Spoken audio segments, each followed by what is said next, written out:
উত্তৰ বৰবিল কণ্টাইবাৰী ৩৬ সংখ্যক চৰক পূজা উদযাপন।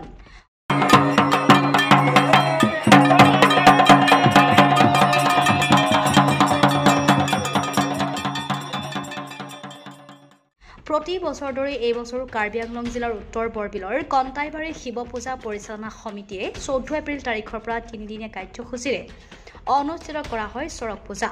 উক্ত চৰক পূজাৰ মূল আকৰ্ষণ হৈছে কালিয়া নটু, পিঠিত বৰশী পিন্ধাই ঢেঁকীত ওলমাই মানুহ ঘূৰোৱাৰ দুঃসাহসিক কেতবোৰ খেলে হাজাৰ হাজাৰ ভক্তৰ মন প্ৰাণ মুগ্ধ কৰিবলৈ সক্ষম হয়। পূজাথলীত বিশাল জনসমাগমে অঞ্চলবাসীৰ ৰাইজৰ মাজত খাতাম পুৰুষীয়া ভাতৃত্ববোধৰ এখন অনুকৰণীয় ছবি দাঙি ধৰে।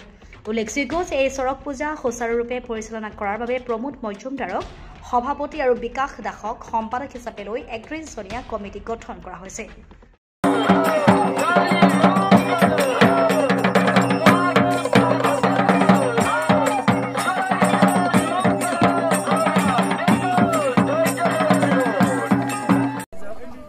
শুভেচ্ছা জনাই আমি উত্তৰ বৰবিল কণ্টাইবাৰীত শিৱ পূজা কমিটিয়ে আমি চৰক পূজাৰ আয়োজন কৰিলোঁ। যোৱা 14 তাৰিখৰ পৰা আমাৰ শিৱ পূজা আয়োজন হৈছিলে। 14, 15 আৰু 16 এই 3 দিনীয়া কাৰ্যসূচীৰে আমাৰ হাজাৰ হাজাৰ ভক্তপ্ৰাণে আমাৰ পূজা উপভোগ কৰিছে। লগতে চৰক মেলাটো বৰশী খেলটো আনন্দ উপভোগ কৰিছে। তাৰ লগে লগে আমাৰ লামডিঙৰ পৰা বিভিন্ন উস্তাদ হায়াৰ কৰা হৈছে। তেখেতসকলে বিভিন্ন মনোৰঞ্জক খেল দেখাইছে। লগতে আমাৰ বিশেষ আকৰ্ষণীয় কালী নৃত্যটো যে দেখি ৰাইজে সম্পূৰ্ণৰূপে ভাল পাইছে। এই কালীমাৰ নৃত্যৰ কাৰণে হাজাৰ হাজাৰ লোক, কমেও 10,000 লোক একত্ৰিত হৈছে। তাকে দেখি আমাৰ কণ্টাইবাৰী শিৱ পূজা কমিটি বহুত আনন্দিত উপভোগ কৰিছে।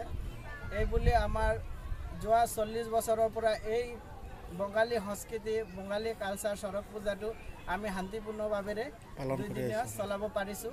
আশা কৰোঁ আমাৰ ৰাইজে আমাক আৰু সহায় সহযোগিতা কৰিব, এই বুলি চবৰ ওচৰত কামনা প্ৰাৰ্থনা কৰিলোঁ। কাৰ্বি আংলং জিলাৰ উত্তৰ বৰবিলৰ পৰা দীপক দত্তৰ ৰিপৰ্ট, পাব্লিক টিভি অসম।